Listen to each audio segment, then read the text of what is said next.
अभी ख़त्म होने वाली है। मामलात ऐसे हैं कि ये तीसरा वीलॉग भी आपके सामने करना पड़ा। उसकी वजह ज़ाहिर है पाकिस्तानियों की बहुत बड़ी कामयाबी। अब जो अगला मरहला शुरू होने जा रहा है वो भी तफसील कुछ अपडेट्स आई हैं कि अब अगला मरहला क्या होगा वो मैं आपके सामने रखूँ। क्या कोई बैरूनी मुदाखलत होगी या आवाम इसी तरह सड़कों पर अपना हक लेने में कामयाब होगी, इस पर तफसील से बात करनी है। इसके साथ इमरान खान की बहनों का अडयाला के बाहर जो धरने का ऐलान महमूद अचकज़ई हैं, सलमान रकम राजा समेत तमाम रहनुमाओं के साथ है। और आज मईशत की शहरक दबा दी गई है। पाकिस्तान को तकरीबन 25 से 50 अरब डॉलर का नुकसान। नून लीग के रहनुमा का इतराफ़ी बयान भी आ गया कि हमें धमकी दी जा रही है कि अडयाला जेल का दरवाज़ा खोलें तो हमें लेटना पड़ रहा है। और इसमें तहरीक इंसाफ की क़यादत का किरदार, पॉलिटिकल कमेटी, कोर कमेटी के अरकान, पार्लियामेंटेरियंस, ये अब ये रिहाई के मामले पर जो एक कामयाब एहतजाज इसे किस तरह कैश करेंगे।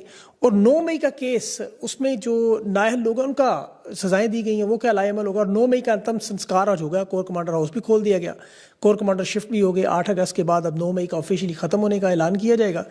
ये सारी सूरत हाल पर अब टाउट्स चीफ के रद्द-ए-अमल का भी जिक्र कर रहे हैं कि उनका रद्द-ए-अमल आज का क्या है। तफसील से बात करते हैं। 5 अगस्त की आपको पता है, आपको एक महीने से इंतजार था।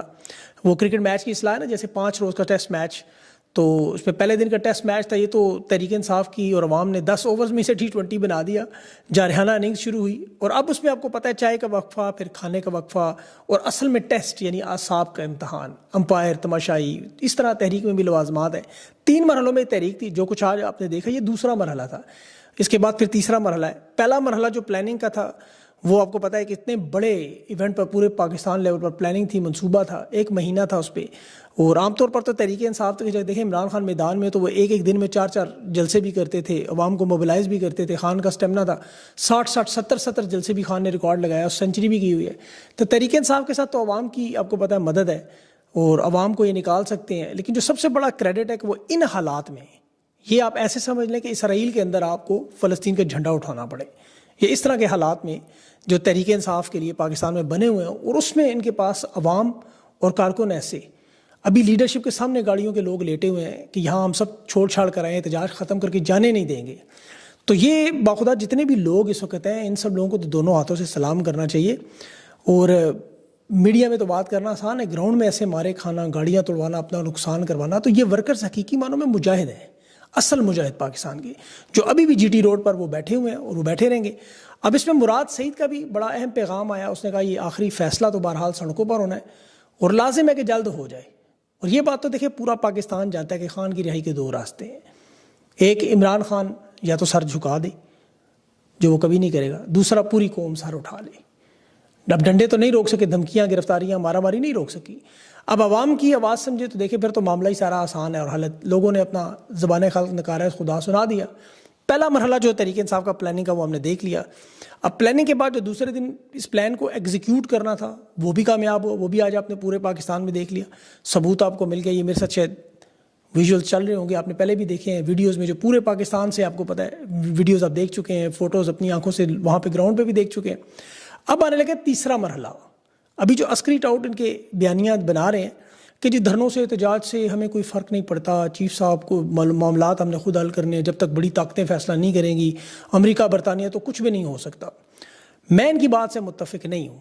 उसकी मैं आपको वजह बताऊँ। देखें, ये जो तीसरा मरहला शुरू होने जा रहा है तहरीक इंसाफ का, इस मरहले में मामलात क़यादत के हाथ में जाएंगे। इसीलिए इमरान खान ने पैटर्न इन चीफ बनने के बाद मुज़ाकरात का अमल अपने हाथ में रखा कि किसी भी जमात के, पार्टी के रहनुमा के पास ये ताकत ना जाए कि वो इन मुज़ाकरात के मामलात को या एहतजाज के जो मामलात हैं उससे सबोताज कर सके। माजी में हुआ है। अब पार्लियामेंट में जिस तरह आज इनके मेम्बरान भी आपको नज़र आए, ये बिल्कुल जिस तरह वो शिकार पे आप जाए ना, शिकार में आपने देखा होगा शिकारी के साथ एक पॉइंटर होता है अक्सर, मुर्गाबियों का या बतखों शतखों का। तो वो पॉइंटर क्या होता है कि जो ही वो शिकार गिरे तो वो पॉइंटर छोड़ देते हैं जो उठा के लाए। लेकिन ये पॉइंटर को अक्सर शिकार के एंड टाइम पे छोटा पेशाब आ जाता है। वो इसी तरह पार्लियामेंट के अंदर आज कैद भी लोग नजर इसी तरह ही आ रहे थे शिकार के टाइम पे। इमरान खान इसीलिए नहीं चाहते कि मुज़ाकरात के मामलात इधर जाएं। महमूद अचकज़ई को फ्रंट पे इसीलिए रखा है। महमूद अचकज़ई बड़ी स्ट्रेट फॉरवर्ड लाइन रखते हैं। 3 लोग खान के साथ बहुत मुखलिस है, याद रखें, जिनकी वफादारी कोई चैलेंज नहीं कर सकते। एक महमूद अचकज़ई है, दूसरा अल्लामा राजा नासिर अब्बास है, तीसरा साहबजादा हामिद है। और ये तीनों तहरीक इंसाफ से नहीं है। आज ये इमरान खान की बहन अलीमा खान से मिले, वहाँ अलीमा खान ने फिर सहाफ़ियों से गुफ्तगू करते हुए ये भी कहा कि हमारा तो भाई 2 साल से बेगुनाह कैद है, बेशक गिरफ्तार करें, हम मुलाकात करके जाएंगे। अब देखें, तहरीक को कामयाब करने के लिए यही जज्बा चाहिए और उससे भी बड़ा मामला तहरीक को जारी रखना, मुनज़्ज़म और पुरअमन अंदाज में आगे बढ़ाना, उस बयानिए को भी चलाना, सोशल मीडिया को मजबूत रखना, हर शहर में, हर गली गांव में कहीं ना कहीं दबाव बढ़ाने के लिए एहतजाज करना, बैनुल अक़वामी इदारों को इंगेज करना, मीडिया को इंगेज करना, अवाम को एतमाद देना कि वक्त इम्तहान का है, सब्र का है। तो लीडरशिप तभी कामयाब तहरीक चला सकती है पहले जिनके मुतालबात वाज़ेह हों, उन्हें पता हो हमने क्या। यहाँ इमरान खान की रिहाई सबको पता है, यही एक सबसे बड़ा मुतालबा है। अवामी दबाव उसी तरह बढ़ाते रहेंगे, एहतजाज करते रहेंगे, और ये बड़ा कामयाब मरहला था जो गुजरा है। अब इस्तकामत, तसलसल और आसाब का इम्तहान है। दुनिया की आप बड़ी बड़ी तहरीकें देखें, मैं स्टडी करता हूँ, हफ्तों महीनों में ये चलती रही नफसियाती जंग है। इसमें जितना लंबा अरसा गुजारें, ताकतवर पैगाम आपका बनता जाता है। अवामी मुजाहरे आप रोज़ाना नहीं कर सकते, लेकिन थोड़े थोड़े वक्फों से भी अगर शहरों में होते हैं तो लोग थकते नहीं हैं, शाम को घर चले जाते हैं लोग, तो फिर वो मामला टूट जाता है। हुकूमत इस्टेब्लिशमेंट यही समझती है थोड़ा सा दबाव तो आगे गुजर गया, उसके बाद फिर वो गिरफ्तारियां या मीडिया पे वो आपको पता है वो बंद करके खान की रिहाई को लटकाने की कोशिश करेंगे। दुनिया की बड़ी तहरीकों का आप मुताला करें, सर्बिया में अरब स्प्रिंग में, अमेरिका में BLM को, फ्रांस में येलो वेस्ट हुई थी तहरीक, मलेशिया में महातीर मोहम्मद की, तो उन सब में एक बड़ी कॉमन चीज़ नज़र आती है कि ये तहरीक काफ़ी अरसा चलाई गई। वकला तहरीक आप देखें, चीफ जस्टिस इफ्तिखार चौधरी की बहाली पर वो तकरीबन 2 साल चली थी। ज़िया-उल हक की आमरीत के खिलाफ जो MRD की तहरीक थी वो भी इसी तरह लंबा अरसा चली। जुल्फ़िकार अली भुट्टो के जो इंतखाबात में धांधली थी, निज़ाम मुस्तफ़ा तहरीक, वो भी बड़ा लंबा अरसा चली। इमरान खान का जो धरना था 2014, आपको याद होगा 126-127 दिन चला, उसके नतीजे में पूरा सिस्टम हिला। और इमरान खान का 2018 का इलेक्शन जो 2/3 से वो जीत गए थे, वो तो ज़ाहिर वारदात हुई थी। अब इस तहरीक में ओवरसीज़ पाकिस्तानियों का, मीडिया का, सोशल मीडिया का, बैनुल अक़वामी मीडिया का ये जो कवरेज है, ये जो बयानियाँ हैं, ये दुनिया के इदारे हैं, आपको पता है ये दुनिया की जब तवील तरीन तहरीक इस वक्त तहरीक इंसाफ की बन चुकी है। याद रखें 3 साल की ये तहरीक दुनिया की तवील तरीन तहरीक बनती जा रही है। अब उसका नतीजा जो है वो आपको 2014 के धरने का जिसका 2018 में नज़र आया। इसी तरह इमरान खान की रिहाई और सिस्टम में वापसी है।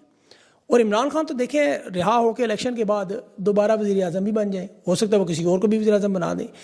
इस्टेब्लिशमेंट के जो टाउट बयानियाँ दे रहे हैं जी कि चीफ साहब कह रहे हैं जब तक फील्ड मार्शल मौजूद है इमरान खान वज़ीर आज़म नहीं बन सकता। अब मुझे याद है आसमा जहांगीर साहिबा मरहुमा फ़ौत हो गई हैं, वो कहती थी मेरी ज़िंदगी में खान वज़ीर आज़म नहीं बन सकता, फिर वो फ़ौत हो गई, इमरान खान वज़ीर आज़म बन गए। तो फील्ड मार्शल के बारे में भी जो इनके जो सहाफ़ी हैं टाउट वो बयानियाँ दे रहे हैं यही वाला, तो ये तो अल्लाह ही जानता है कि क्या होता है। इस सिस्टम के बारे में देखें, जो सबसे अहम चीज़ जो आज नज़र आती रही, वीडियोज़ में बच्चे नज़र आते रहे, बहुत सारे बच्चे वालिदैन के साथ मोटरसाइकिल पे आगे भी पीछे भी झंडे पकड़े हुए, कोई नाना नानी दादा दादी के उंगलियां पकड़ के, वो जिस तरह के हमें पाकिस्तान में हम देखते रहे तस्वीरें, 1971 में ऐसे बच्चे देखते रहे। अब 1971 से लेकर 2025 तक तकरीबन 54 साल हो गए। बांग्लादेश में पहली दफ़ा पाकिस्तान का भी झंडा नजर आया हालिया दिनों में। 54 साल नफरत तेरी उस पूरी नस्लों में। अब ये बच्चे ज़रा सोचें, जब तक वो बांग्लादेश के बच्चे बूढ़े होकर नहीं निकले, नई नौजवान नस्ल नहीं आई, उन्होंने तो नहीं देखा था 71, उन्हें जो दर्द आपको नज़र ना आए, तकलीफ़ कम महसूस होती है। अब यहाँ जो बच्चे ये सब कुछ देख रहे हैं, यानी अगले 54 साल तक क्या नफ़रत ख़त्म होगी, या हमें नफ़रत ख़त्म करने में अगले 54 साल लगेंगे। 64% नौजवान है पाकिस्तान का। ये बात अगर अल्लाह के इस्टेब्लिशमेंट को समझ आ जाए तो सारा मामला ही हल हो जाएगा। अभी तो उनके फॉल्स फ्लैग ऑपरेशंस जो आप देख रहे हैं, तहरीक इंसाफ की रैलियों में भी नामालूम अस्करी का रंदे छोड़ते रहे, जिन्हें अवाम ने पकड़ा, कोई भागकर थाने में छुप रहा था, कोई दौड़ गया। जैसे 9 मई में वो मास्क पहने गाड़ियों में फॉल्स फ्लैग ऑपरेशन करते रहते, वो सारे फॉल्स फ्लैग ऑपरेशन अब दम तोड़ते नज़र आ रहे हैं। 9 मई का इनका जो बयानिया, वो अल्लाह के फजल से इन्ना लिल्लाहि व इन्ना इलैहि राजिऊन हो चुका है। लाहौर कोर कमांडर हाउस की दोबारा तज़ीनो आराइश रंगो रोगन हो चुका है।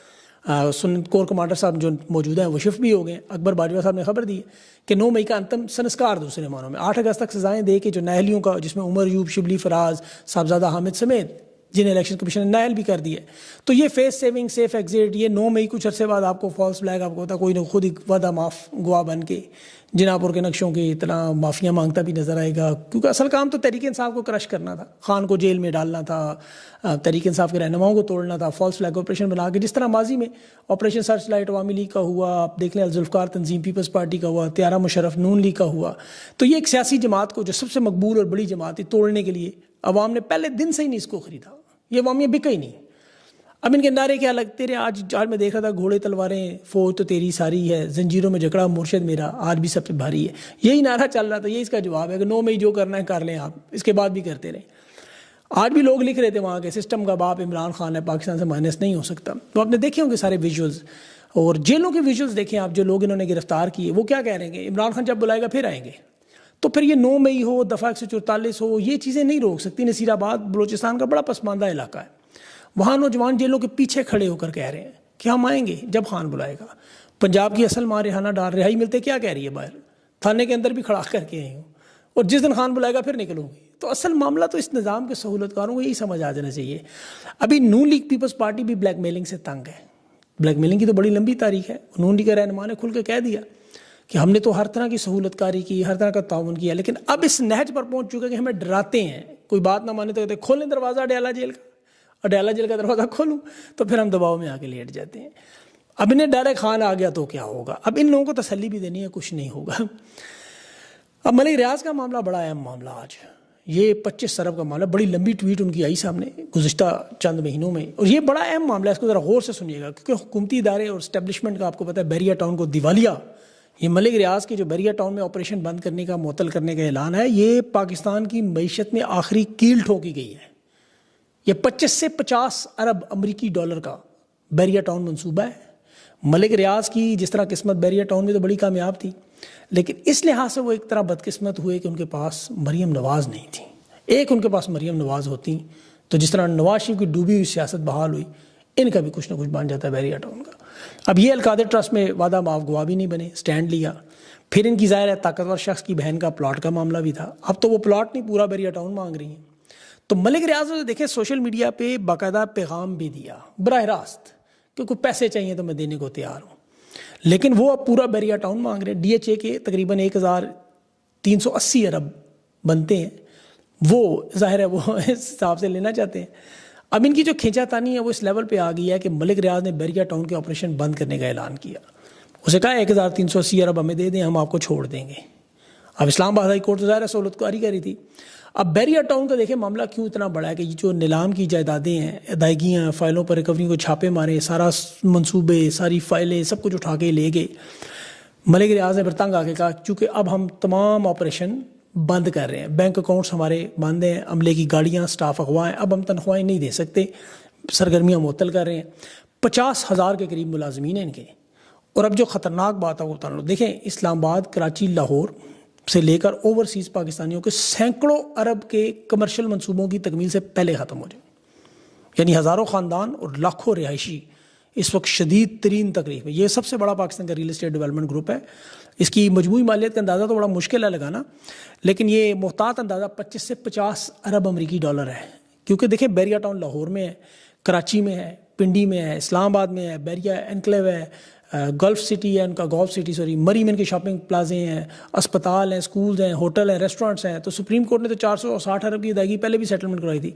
अब इसका नुकसान क्या होगा कि जो 25 से 50 अरब डॉलर की इन्वेस्टमेंट, जो सबसे बड़ा इदारा अगर दिवालिया हो तो ज़रा सोचें बैन अल-अक़वामी कोई सनतकार, कोई बड़ा सरमाकार आएगा, कोई रियल एस्टेट पर एतमाद करेगा। आप ज़रा सोचें कि बैरिया टाउन को महफूज समझ के लोग वहाँ प्लॉट लेते थे। ये जो ओवरसीज़ पाकिस्तानी वहाँ मिडल ईस्ट में तो सारे वहीं पैसे बेचते थे। डूबने के बाद क्या कोई पाकिस्तान में घर रहने के तैयार होगा? रियल एस्टेट प्रॉपर्टी में ही सबसे ज़्यादा पैसा कमाया जाता है। अब सरमाकारी बंद होने के बाद प्रॉपर्टी की पूरी मार्केट ने बैठ जाना है।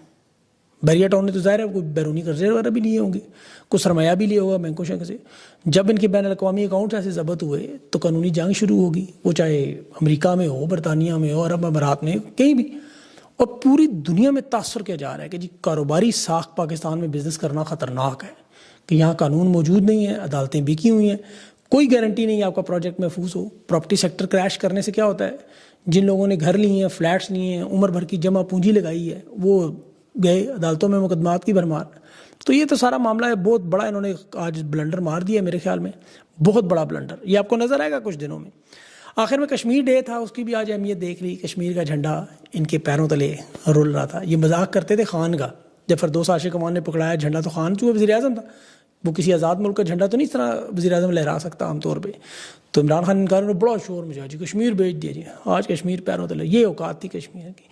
बहरहाल अल्लाह से दुआ करें कि इनको अकल आए और ये जो कुछ बातचीत के रास्ते खुले और ये किसी तरह मामला चले। अवाम का भी इम्तहान है, देखें अब अवाम कहाँ तक सब्र और ज़ब्त का इज़हार करती है। आपका देखने का बहुत बहुत शुक्रिया। ये आपकी मोहब्बत है जिसकी वजह से 18 घंटे काम हो रहा है। तो मेरा थोड़ा जिस्मानी ज़हनी थक गया हूँ मैं भी। अपना ख्याल रखें, मुझे इजाज़त दें। अल्लाह हाफ़िज़।